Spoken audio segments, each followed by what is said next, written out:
It's not always fun and games for first responders. 05 Central, you show me in pursuit. But sometimes it is. Oh my God, he's not wearing pants again. Sometimes it's dangerous. Flipping around, look out, look out, look out. Sometimes it's not. Antler Boulevard for a snake in a house. And sometimes it's just plain stupid. Chihuahua in his lap on a lawnmower. This is the stupid side of first response. Dispatch, do I really have to go to that?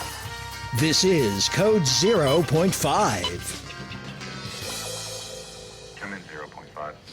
Hey guys, Jason again with my co-host Rich, and we're in Victory Brand Studios. Yes, we are. I like how I'll talk sometimes and I'll look at you and you're like, yeah. I don't know what to do with my hands. Yeah, I've noticed I kind of got to get you going. Then when I get you going, then I'm like, all right, is he ever going to stop? Oh, okay. All right, then. Let's see how it is. It's like when you get home and you see your wife and you're like, well, hey, babe, how was your date? And that's when he knew. He's He like, effed up. like, you're sitting over there and you're like, man, do I really want to pull the pin on that? Then So here we what'd go. you do today, babe? And you know what? Just a couple of days ago was Valentine's Day. Oh, yeah. Oh, what'd you get your wife for Valentine's Day? I was just about to ask you what you had going on. I found this thing. I can't remember the website, but I saw it on like some social media thing. She'll take the box, and when she lifts the lid and it opens up, it like explodes, and like it'll shoot these little paper butterflies everywhere. Nice. And it's got like some little trinkets inside of it, but then it sent her a red velvet cake Okay. that's got chocolate on it or whatever. Yeah, because I know the last guy you sent something to. Oh, yeah. I thought you had something special lined out for him. It was a chocolate phallic shaped object. Oh, no, I didn't do that. But, yeah, I sent that to her. Nice. And, At work? yeah. Mm. Yeah, that sucker's going to blow up in her office. Oh, great. Yeah, I think it's like spring loaded and it throws them up in the air. And she's been giving me hell because she's like, so I noticed you haven't asked me to be your Valentine yet. And I'm like, oh my God. So that's what I had him write on the card was we be my Valentine. Heck yeah. But we didn't tell anybody about the gift we sent to an old friend, did we? No, we didn't. Okay, I'll tell y'all. There's this website called Beersy.com. It's BEER, like the adult beverage beer, then SY.com. They will send out these packages to people for you, and it's cheap. It's like $10 or something. And it's just an empty package, or you can get like koozies or whatever that have like, cool sayings. Like they'll have like, what is it? Hashtag FBJ or whatever, Yeah. or FJB, whatever. Yeah. And, they're kind of cool koozies that they sell.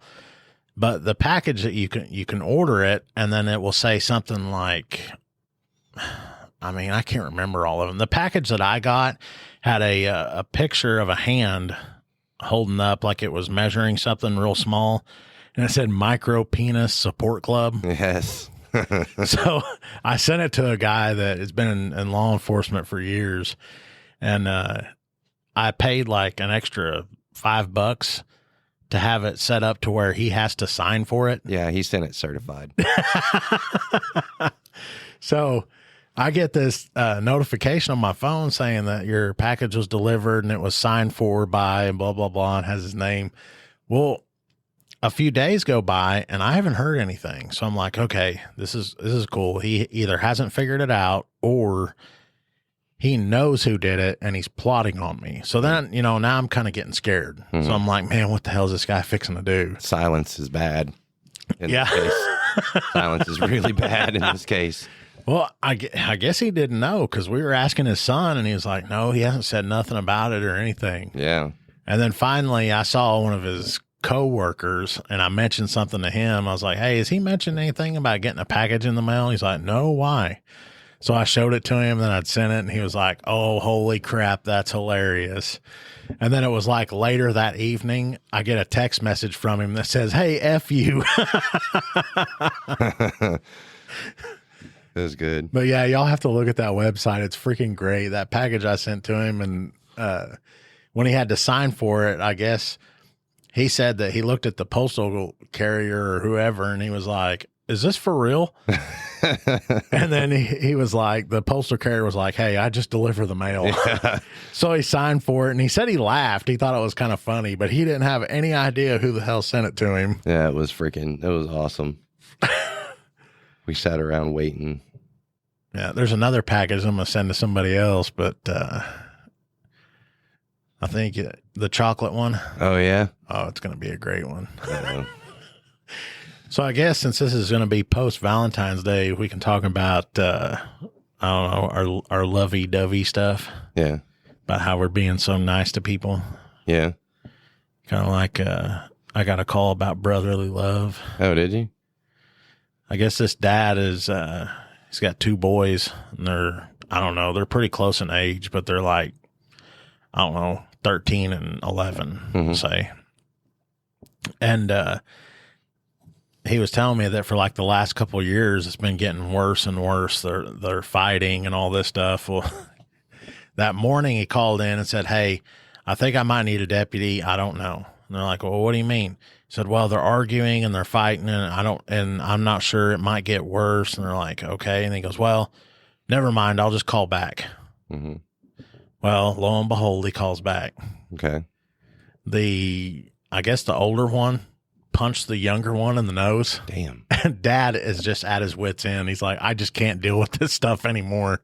And I get there and I figure out the older brother's kind of an a-hole. Really? Yeah. And I'm like, Imagine that. yeah, I guess some older kids are kind of jerks. Ask my little brother. But yeah, I was talking to him, and I tried to talk to an older kid, and I guess he just has a problem with authority and wouldn't talk to me. Mm-hmm. And I looked at this older kid, and I was like, that's fine if you don't want to talk to me. I go, I think it's kind of cute how you little guys think you're all badasses and tough and ain't going to talk to the cops. But in reality, it doesn't bother me because that means I don't have to deal with you anymore. Yeah. So thank you. All you did was do me a favor. It's like, it's not hurting my feelings. Yeah. But it's one of those, all he'd do is just shrug his shoulders, wouldn't answer me. Oh. And it's like, I don't care. I mean, and then if they do talk to me, I'll be like, "Hey, what's going on, blah, blah, blah," and try to figure out whatever it is.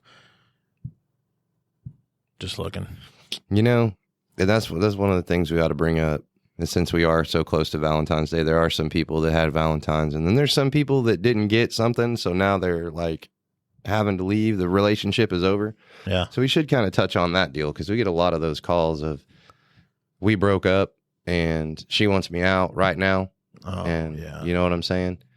So like, it really is one of those deals. And like in any instance, if somebody's been together for any decent amount of time, and it's, it's common knowledge that that's where that person resides, and they reside together, then they have what is called established residency, which means you have to give that person, either proper legal process, you know what I'm saying, or reach an agreement with the other party to have them leave and make it be amicable. But you can't just kick somebody out right then and there because you decide to. Yeah. How many times do you hear it? They break up and you get there. Well, how long have y'all been living together? 2 years. Yep. Well, you just can't tell him to leave. This is his house too. Yeah. Then they'll say, "Well, he's not on the lease. He doesn't pay any of the bills here." That doesn't matter. Nope. This is his home. Yep. And all that ticks them off. Mm-hmm. And then like, there'll be the person, you'll have one party that wants to just go. I'm just going to go. And like, can I get my stuff? And then the other party's being petty, and they're like, no. It's like, look, he's leaving. Just let him get his stuff. Yeah. But then you get that guy that wants to take advantage of it, and he starts trying to load out the Xbox and the TV, and it's like, nah, bro, we ain't doing that. Y'all gonna have to sort that out. Well, my favorite one is like, boyfriend, girlfriend live together. They break up. But since what is it? I don't know. Like the boyfriend actually has both vehicles in his name. Mm-hmm. or whatever, but the girlfriend's wanting to leave just to go cool off. And he's like, fine, just leave. But when she goes to get in one of the cars, he'll go, if she leaves in that car, I'm going to report it stolen. Yep. But you want her to go. Yeah. Well, she can walk. Come on, dude. Give me a break. Yeah. Try to report it as stolen. And it's like, if you've ever given her permission before in the past to drive that vehicle, you know what I'm saying? Yeah, and then you'll go and talk to her and be like, has he ever given you permission to drive this before? And she'll be like, yes, I drive it every single day to work. Do you ask him permission every single day to drive this? Well, no, it's just common knowledge that I can drive the car. Okay, thank you. She's not stealing it, dude. Yeah. It's like, come on. She wants to get away from you just to cool off and then come back and readdress it. But you're being so damn petty that she can't, like, just leave. Yeah. Especially like in the rural areas where I'll be at. I'm like, dude, the closest place from here is like 8 miles away. You just want her to go walking down the road? What's her problem? Yeah. The freaking other one I love is when they're two people that are on the how'd you say that, lower end of the spectrum, and they get into, you know, more crystal meditation type thing. Oh yeah. when they're together, and it's ride or die. Yeah. They're together. But then once they separate, you get them coming back and forth. We'll have them all day long. One will come over here. Hey, she's doing this.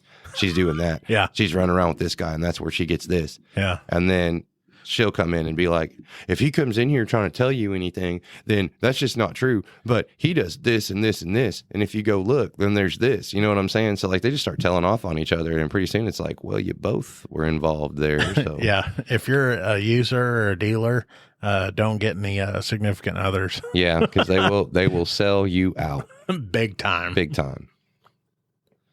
Super huge. But yeah, just if you can work things out amicably and, like, you know, just let the other party go on their way, just let them go on their way. Wait till everybody cools off, and then try to figure out how you're going to disperse the stuff that you two have collected since you've been together, and just let it go. But if it's done, it's done. You remember that list of stuff that you sent me where it says this is what you call the police for and this you don't call the police for? We need to collaborate on that and come up with our own. Yes. And all the crazy stuff that people have called about, asking us to come look at or whatever. We'll have more coming up on Code 0.5. If you're looking for a political podcast that goes beyond the headlines, check out the Beltway Briefing. I'm Howard Schweitzer, CEO of Cozen O'Connor Public Strategies. Every week on the Beltway Briefing, our team of former Republican and Democratic presidential appointees, Capitol Hill veterans, and political advocates shares behind-the-scenes perspective that cuts through the noise. If you want the inside scoop, subscribe now to the Beltway Briefing here or wherever you get your podcasts. Man, we get so much stuff. It's like, I don't even get a chance sometimes to even write down the stuff. Yeah. You know what I mean? Because it's just like, really? But then something else will come up and it'll completely space me.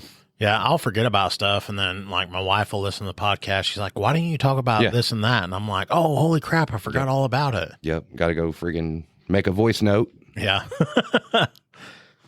But heck, before I do these, I ought to just call her and be like, hey, what's the dumb stuff that I've called and complained about? Yeah, I always ask Holly, like, what's Renix done recently that's stupid? Yeah, like, You want just today's or you want last week's? I thought you guys were limiting your episodes to like 25 minutes. Yeah. Yeah, like I'll send her a text message and be like, you know, screw today. I'm tired of dealing with it. Oh, I guess I can't remember how it happened. It was either on a post that this comment was made or it was made to me in person. But one of our listeners is my grandma. Uh-oh. Have I told you this before? You did, and I felt like crap. She goes, I really enjoy listening to your podcast. And I was like, oh, really? I didn't know you listened. She's like, yeah. And when you guys say your dirty words, I'll cover my ears and act like I don't hear it. And I'm like, oh. Sorry, Grandma. Yeah, so I need to make sure I tell Grandma, hey, it's not me, it's Rich. Yeah, no. I think we collaborated on the word panty hamster. Well, Grandma was telling, all of the rest of the kids and everything in the family. And we've got a bunch of new listeners down in Texas now. That's what's up. Yeah. So thanks, Grandma, for We gained helping us out. What was that movie's called? Grandma's Boy or whatever. Yeah. Shoot. Thanks, Grandma. We gained a bunch of new states too. Yeah. We were in like 41 of 40. What was that number? It's 41, I think. Thought it was 41 of like 50. That's what I was thinking it was. I did it up the other day. Yeah, we went over it, and then we figured out that we're in 15 countries now. Yes. Let's see. Prestige Worldwide or whatever. We know it. Yeah, we are in 41 of 50 states in 15 different countries. So now what? Yeah, and all those different countries that listen to us, these people are probably thinking, God damn, what is wrong with America? Well, I hope my old friggin' history teacher is listening, because you said I'd never amount to nothing, and look at me. Now who's laughing? Yeah, we have like people all over the world listening to what we have to say. Not that, we're important. providing valuable information or anything. No. Um. What do you got?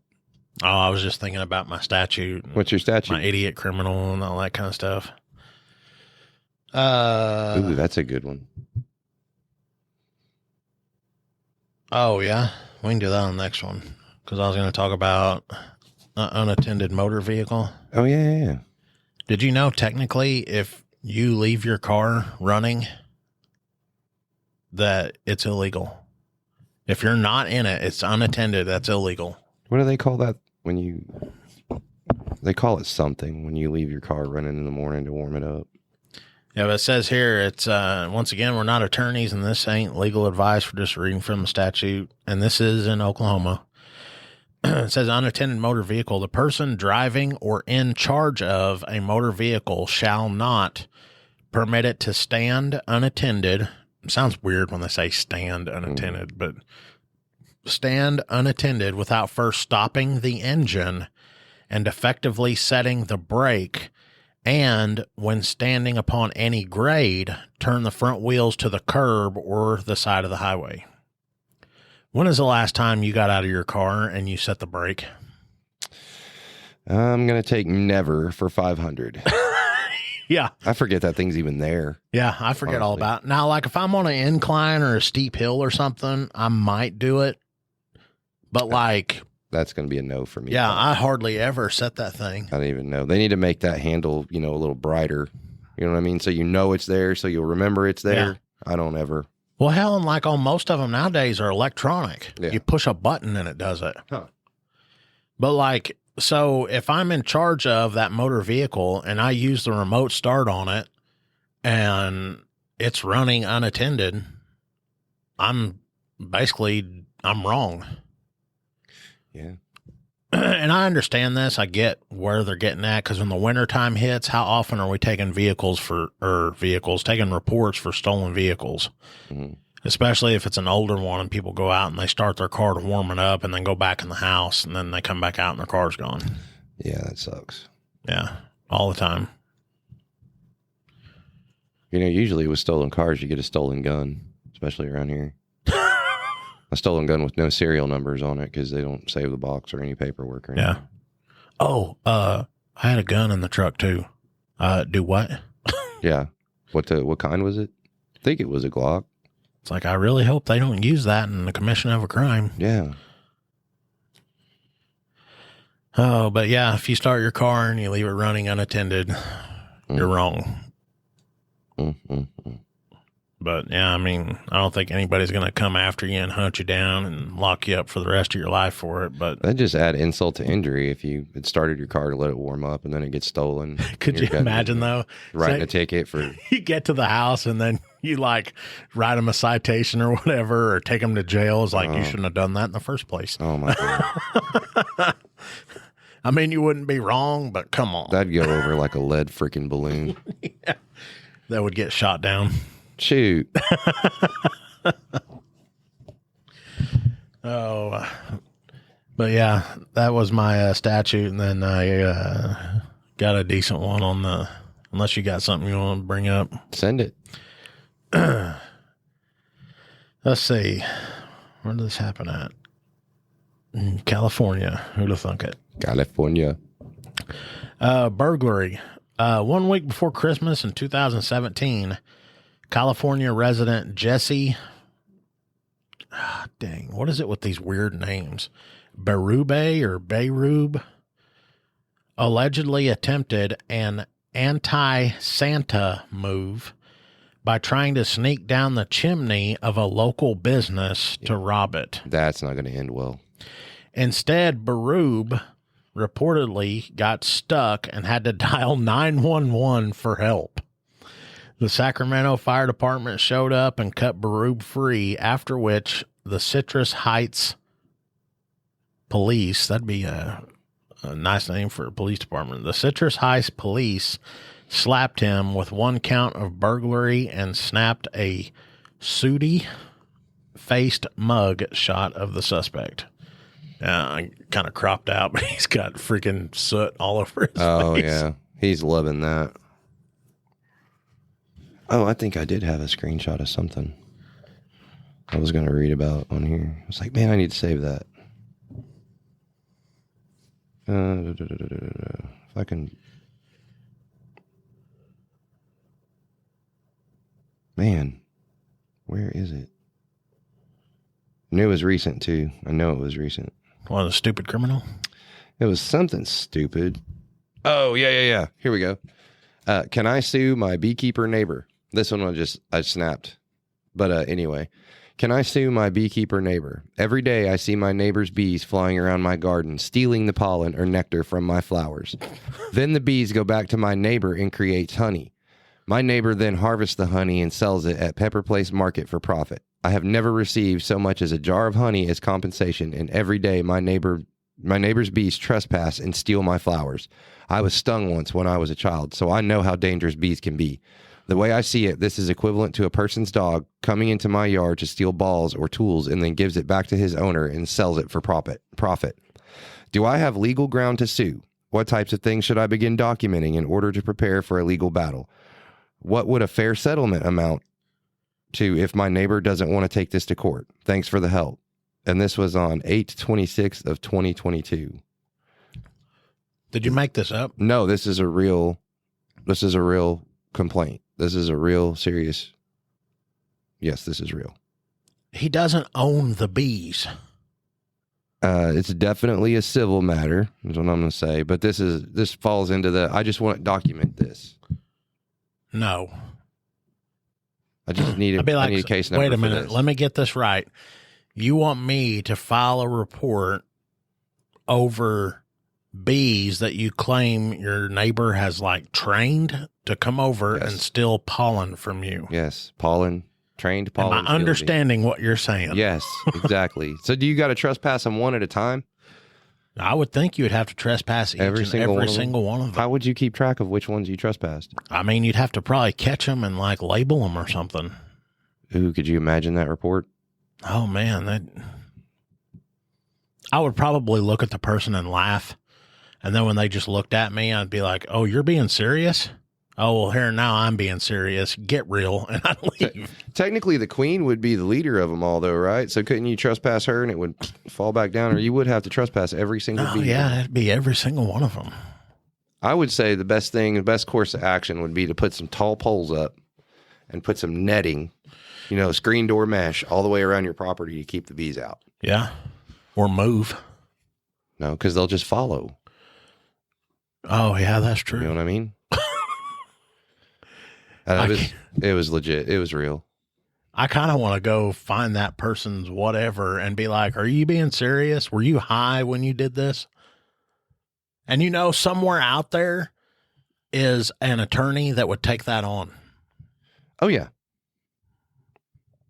I mean, and he's probably thinking to himself, heck yeah, I'll take it on. I'm going to charge him like $10,000 to do it. And then when we lose, be like, sorry. Oh my God.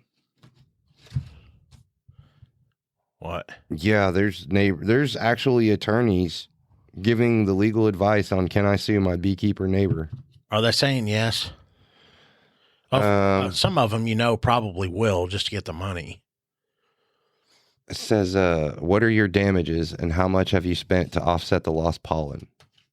How are you going to establish which pollen grains were harvested by your neighbor's bees and which were harvested by others' bees, or free range bees? And this, oh my gosh. Somebody said something about, you'd have to demonstrate that his bees are harming your flowers. Since they aren't, you can't demonstrate damages. You have nothing to recover. Okay, good. So we got somebody out there with common sense. Well, they're probably thinking, God, what an idiot. But then they're answering in a professional manner. Oh, man. Hang on. This other guy says, I'm following. I've been trying to sue these GD squirrels for acorn larceny, but they never answer the summons. Unfortunately, each instance of nectar theft is a separate act, and therefore separate suits must be presented. Unless you can sign up all the flowers to a class action, that's where the real money is. You would need to mark each individual bee in your yard so it can be traced back and its workload calculated. Yes, that guy right there won the internet that day. Dear next door, can I sue birds? Bastards keep stealing all my seeds, leaving nothing but droppings in exchange. I love that one. Stealing the acorns. One could argue that the bees are keeping her effing flowers alive with their pollination practice, so maybe she should be paying the bees for their service, not the other way around. Wait, it's actually the flowers that are being badly done by the bees here. The OP doesn't produce the pollen herself. The flowers do. Won't someone think of the flowers? Oh, my gosh. I was wondering what kind of interesting responses that person would get. Here we go. Wait, since the bees are providing a service on your property, are you properly compensating them for their work, or are they working for free? It sounds like a lawsuit against your neighbor may be opening a honeypot of issues that might not be so sweet. I'm done. That's it. All right. Thanks for listening. We're out of here. Later.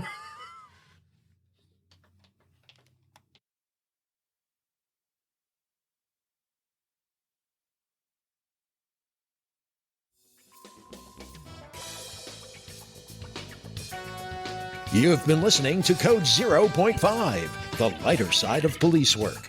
If you have ideas or suggestions for our show, we'd love to hear from you.